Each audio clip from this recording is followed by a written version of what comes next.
All right, sure if I'm going to mute you real quick. Okay, you did. Cool. So I hope everyone enjoyed last night's thing, Chicago Veteran Developers Night. Hope you picked up something. Probably for the two of you, it's probably Cloud9. You can do an entirely online-based IDE, so all the setup that we did on the first day, we don't actually technically need to do, but it's important for us to just to make sure our machines are working properly. There's a large benefit to doing fully online IDEs, including like you can access it from anywhere. You can access it from anywhere. You can share your screen with other people. Don't need to worry about as much setup, but it's still faster to do on your particular machine because it's just everything's local. You're not using other people's resources. So all those folders and files we made, those are saved at the AWS server. Mm-hmm. But if AWS ever goes down, which is very rare, but it does happen, half the internet goes down and your stuff is also gone for that duration of time. So when do you have to start paying for AWS? Heroku is if you start, so it's basically how many workers that you have available. On Heroku, they call them dynos. I don't know why that is, but that's just like the term that they use for it. If you use a lot of workers, like the more you tax their servers, the more they're going to charge you. That's basically what it is. So the more you use it, like for yesterday, we were just doing small little things. It was all free. But the more that you do it, the more it's going to charge you. I know for Alex, you can ask Alex when he gets in. His group project actually required that they pay money because they were doing something in the background that's very labor intensive, and they're like, in order for us to activate this, we got to pay money. I was like, okay, just send me the receipt, we'll reimburse you. So if you ever need to pay money or anything like that for your final project, let us know. So I hope you enjoyed last night. We have one more meetup, which is next week. It's going to be more or less kind of like a lecture. Looks like there are 128 people, and based on what I've seen for meetup.com, the number of people who sign up, divide that in half, and that's roughly the amount of people who are going to show up. So there are, 64 people. I would say there's definitely going to be over, my guess, 40 or 50 people there. Looks like there's going to be a few lightning talks, and then they're going to talk, and then one person's going to basically do a 30-minute presentation on advanced tooling for testing React applications. And then there's always time at the very beginning and time at the very end to do networking. So during that one, it's going to be much different from Chicago Ruby Hack Night, which was a bunch of beginners, and then we took up a quarter of the people that were there. And last night, where we were 90% of the folks who were there. Like, I don't have any ties to this particular group, and I don't know half the people who are showing up. I don't know more than 10 people who are showing up to this event. So it's kind of like go out there and kind of meet people and just kind of chat about like life and programming and things like that. Maybe you'll get a business card or something like that, and we'll talk about etiquette related to business cards and how to follow up in just a bit. We got a week left. It's crazy. We got 1 week left. I don't even think I'm teaching anything on the 29th, so we have 6 days worth of stuff left. I might teach something on this day. I probably won't though, because Echo Logistics is going to be one of the other sponsor companies. 99.9% certain that we're both going to set up interviews with Granger and Echo Logistics. So you will be interviewing at both companies. One of them is next door. One of them is at 600 West Chicago, which is where the React meetup is as well. I think that's about it. We're going to do, at some point today, we will pitch different project ideas and we'll vote on them. The most popular one with the most votes is going to be the winner. And then you all can start like planning out like what technologies do you want to use? How do you want to set up your databases? What are important features, and really start to flesh out the ideas. So the final group project will be you three plus Alex in the back. Is Alex voting? Alex is not voting. He specifically asked not to take a leadership role on this particular project. So you'll naturally you might naturally look to him to like delegate things, but his job is just to write code and to make sure that everything that you guys have everything that you need. He showed us or we looked at the schema for his project. Yeah, pretty intense. Yeah, I worked with them for like 45 minutes on what it was. So they spend an hour and a half, 2 hours for figuring out the schema, and then we will spend another 45 minutes narrowing it down a little bit. But it's a good exercise for you as well. Let's see. Yeah, tomorrow we'll have a retro, the second to last one before our final one on the 29th. I hope everyone is here for that, just to kind of give us feedback on the final, like what Code Platoon was like for you and what we could do to improve it. And we'll have a Beyond Tech tomorrow as well about how to do job and salary negotiations. It might be difficult with the number of people that we have, but we'll see. Any questions on anything calendar-wise? We got one more week of class. Then you have about a week to do your projects. Then the final week is just like a bunch of different stuff that's happening.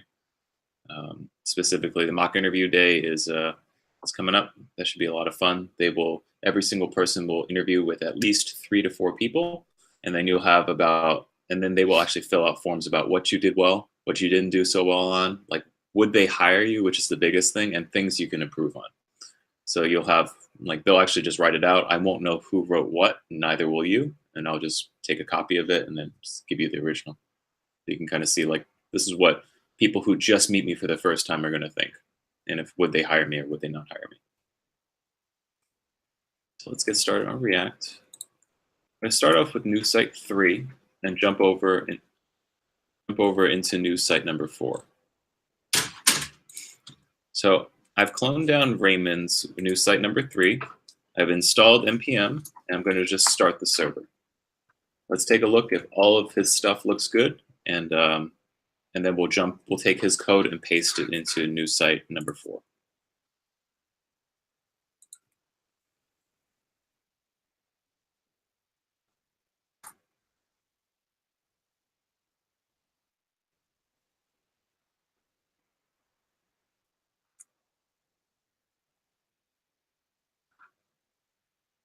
And as you remember from new site number 3, it wasn't a ton of actual code being written. It was refactoring the code that we had to utilize an API rather than reading from a news site. This is nice.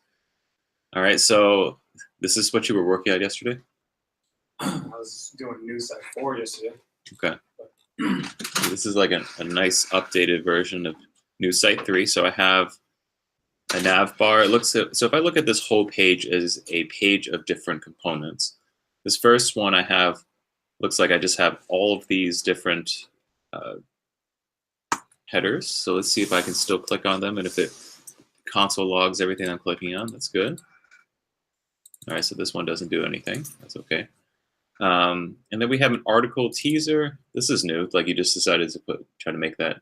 Is this Jumbotron? Yeah. Yeah. I think with the whole false loading true thing, that I needed it for the teaser, but everything else ran fine without it. Cool. So we have a list of all of these things here, and they're created at date. Let's see if I click on going home to Fallujah, it'll take me to articles/1. There's a better looking margin around the sides and on the top than what I have. This stays up at the top. Let's jump down here. Articles 36. Everything looks pretty decent. And then we have this Jumbotron article teaser. Interesting. View article. Cool. Why does this go to 2 different things? What do you mean? Oh, so it's a random one every time it loads. Okay. So if I do this and this, it'll send me to the same one. You're right. Okay. Cool. So we have a nav bar, looks like an article teaser Jumbotron, and then an article list that will take me to an article. Cool. All right, so let's take all of the code that Raymond wrote here on news site number 3, and we're going to move it into news site number 4. So for news site number 4, the main things that we're going to be doing is, 1, we're going to build the section page. So right now when I click on opinion, world, national, and business, it doesn't take me anywhere.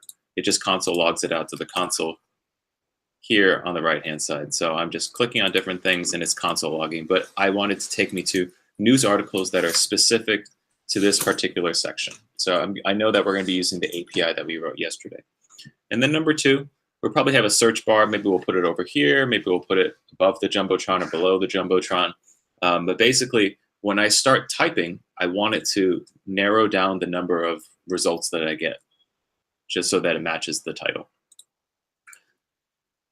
So first things first, with news site number 3, they say all we need to do is just copy the entire source file. We don't folder. We don't even need to copy specific things. We just need to bring the whole source folder inside right here. So here I'm going to kill the server, move out 1 level to the news site number 4, and then I'm going to npm install.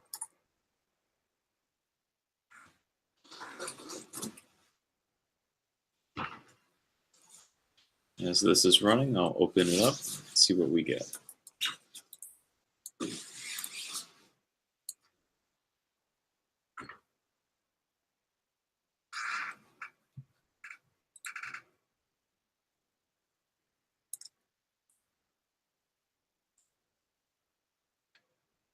So what are some of the ideas people are thinking about before we do presentations? Can someone explain to me Pokemon Go? It would be like,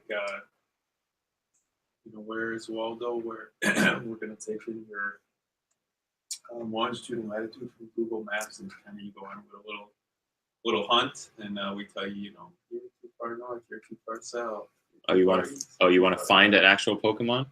You want to find something. Okay. A little game. Okay.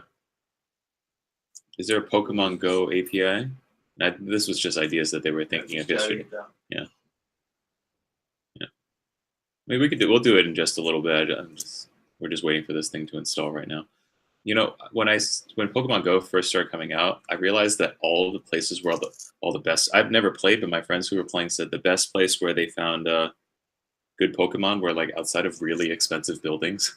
I was like, that's kind of like crappy, though. Where it's like it comes out of like the most expensive building. I do know there's like a giant Pokemon API. Yeah. It just has all the information of every 150 plus Pokemon. I know there's like more than 150 now, but when I used to watch it as a kid, I memorized all 150. Is there a Pokemon Go API? Okay. There probably is. So you can probably make some sort of cool apps using the Pokemon Go API. It's interesting. I didn't watch it as a kid. I just don't know how you would demonstrate it, because it would be walking around. You'd have to create a mobile app. That's the main thing, and it's not above your skill level. There's a plugin called React Native. Actually, while I'm waiting for this, I will show you a few things. React Native and React. Was it 3D?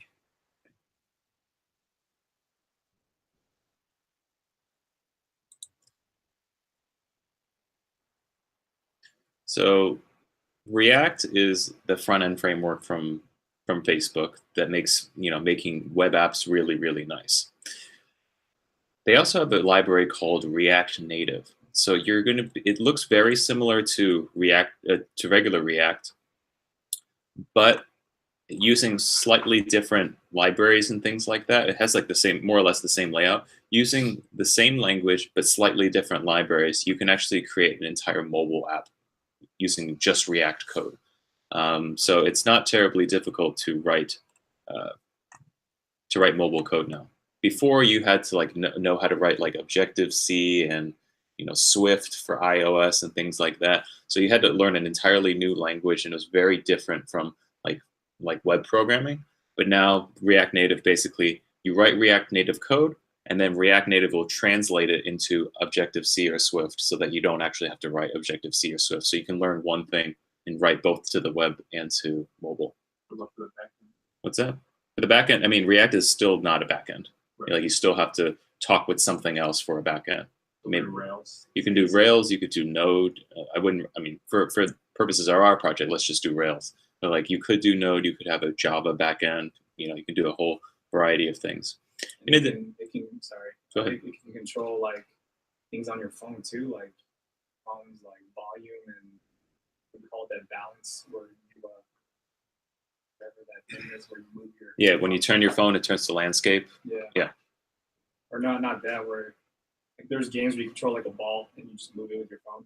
That's what that uses. No, I'm pretty sure it will. Okay. Yeah, I'm pretty sure it's like that part is built into your phone, so you don't have to worry about that. Yeah. I'm not positive. I just know the theoretically what's going on behind the scenes. So like the on click for this would be like on touch and stuff like that, or Probably something like that. I personally have not written React Native code. I just have heard from other people it's pretty much the same thing with some small different event handlers and things like that. So you learn one. It's really interesting. You learn one language and you know everything. Well, not you learn everything. You learn one language and it works for both mobile and for web. There's also a React like 3D. So you can create like oh no, it's not 3D. It's VR. So same thing. Like you can kind of see like React Native from Facebook, Facebook GitHub IO, React VR. It's really cool. Like all you actually have to do is like this tiny little thing. It looks a little bit. I mean, it's slightly different. Like you still have that render and the return of what shows out to the screen. But you can actually write VR like software, which is pretty cool. It's pretty interesting. In the end, it's going to look a little something like this, where you can actually look around and you can kind of see it's getting started is very simple. You just install all of this and then you put it on your and then you can actually go like turn everything around here. I can't move. Okay. Well, maybe we'll try this in a little bit. But before that, let's go back to news set number 4. I'm sure it's done by this point. All right. So if all goes well, our starting point will be the same one as it is right here.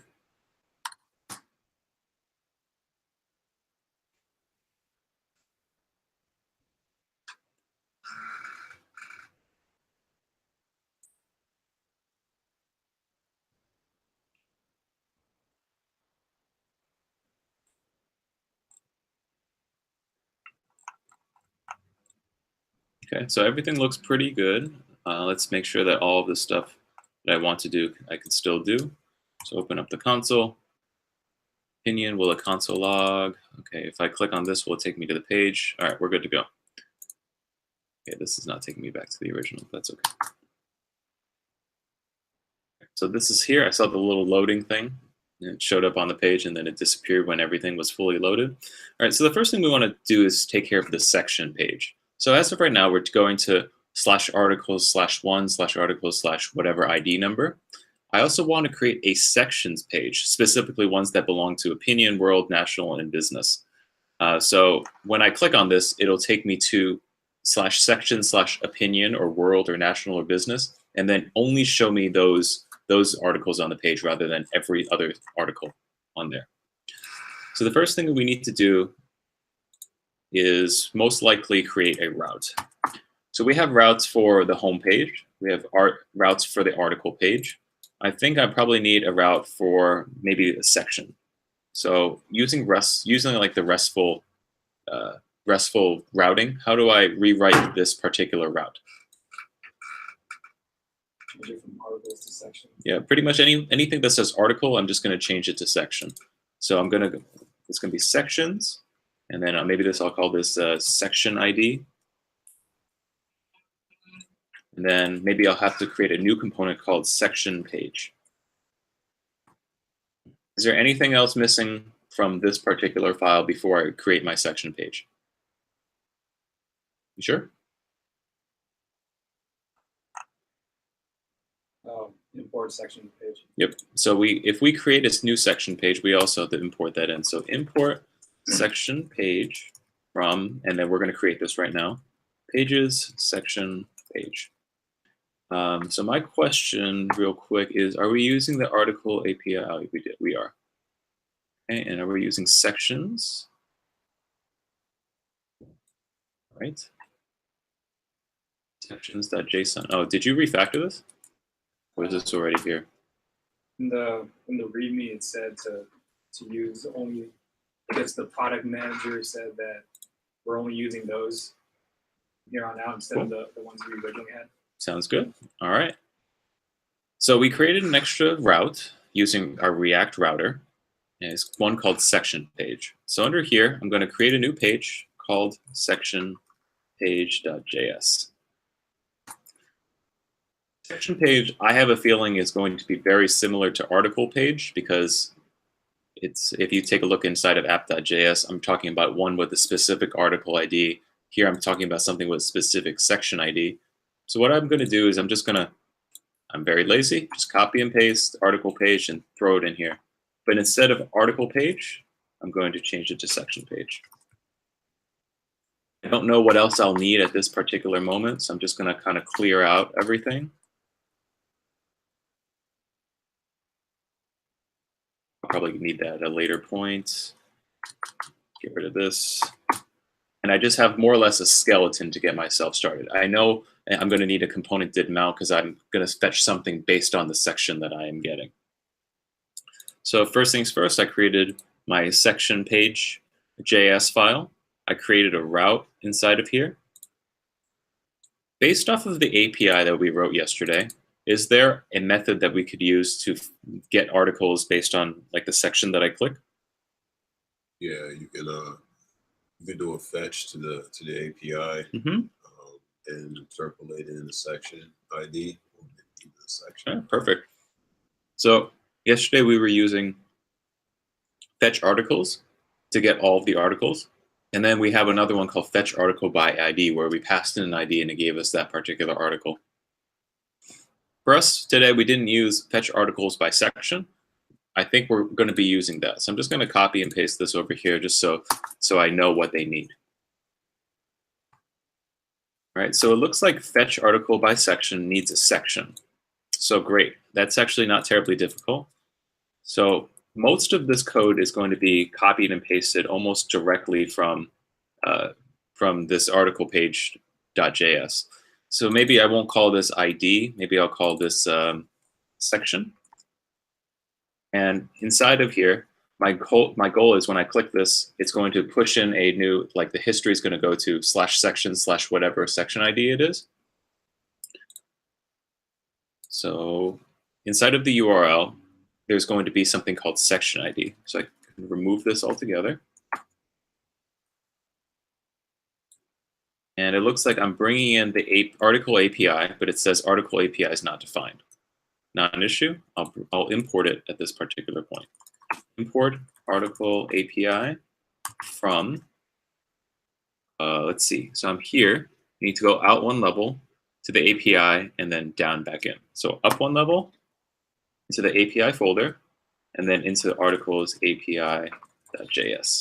I think for mine, articles. It's articles API. Oh, okay. Yeah. So the name of the file should, yeah, that's okay, whatever. So I'm grabbing the section based off of the URL, and then I'm going to do fetch article by section rather than fetch article by ID.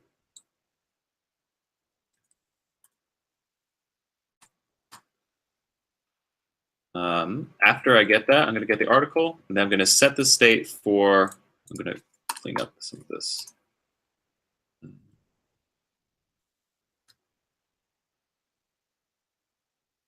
I think that should do it.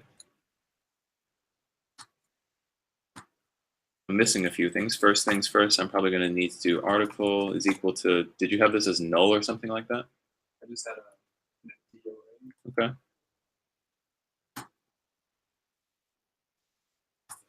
All right. And then once I get to this point, I think this is articles. I'm not fetch article by section, because it looks like it's going to be more than one. So I'm going to have articles over here. Let section equal this, and then maybe that should do it. Articles.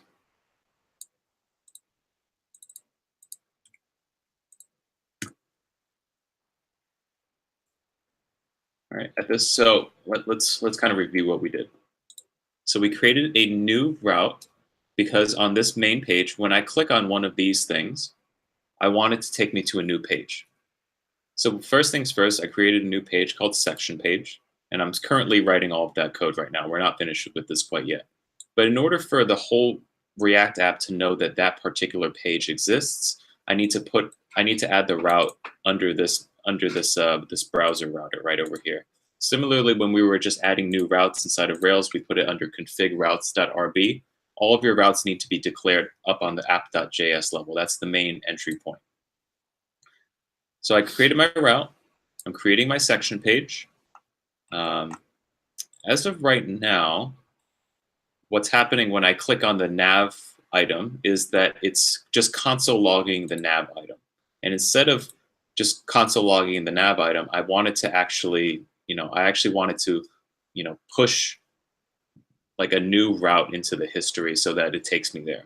So which one of the components that we already wrote has that ability to do that?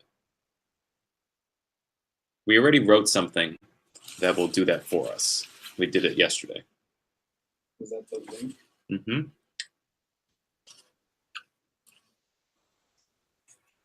We're not doing link yet. We're gonna just do the this.props.history.push. Is it on the homepage? It is maybe on the homepage. Let's find out.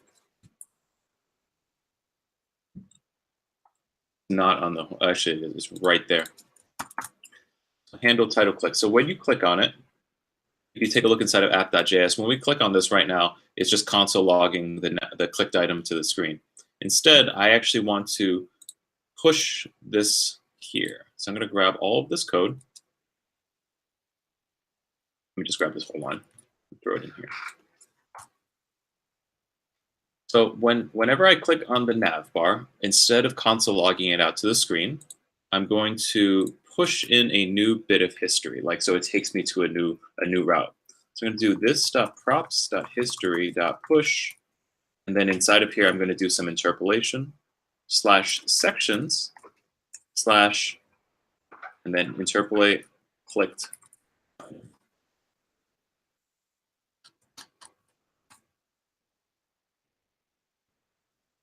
Before we can actually see if this works, let's just go to section page. I'm just going to write hi. Just get something out on the screen. So hopefully this works. I refresh the page. Everything looks the way that I expect it to look. When I click on this, instead of console logging it out to, instead of console logging out the word that I'm clicking on, hopefully this will take me to /sections / that particular section ID. So click, and nothing happens. Let's see what the issue is. All right, it says cannot read property push of undefined on handle nav click on line 8. So let's take a look.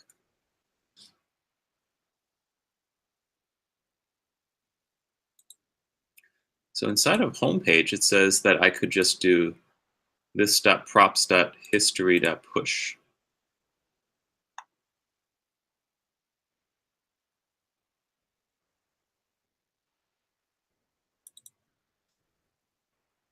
So let's just, maybe we'll just console log something real quick. Maybe we'll just do console log before the return this.props and see what happens.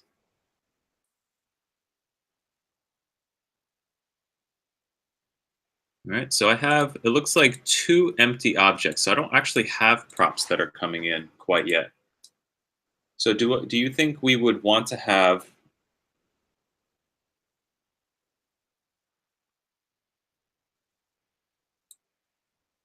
is this going to live here on the app.js, or is this going to live inside the app nav component? Because I want to push it. I want to push that no matter what. There's the app nav. Probably in the app nav because it's not working terribly well here. So we'll throw it inside of app nav for now.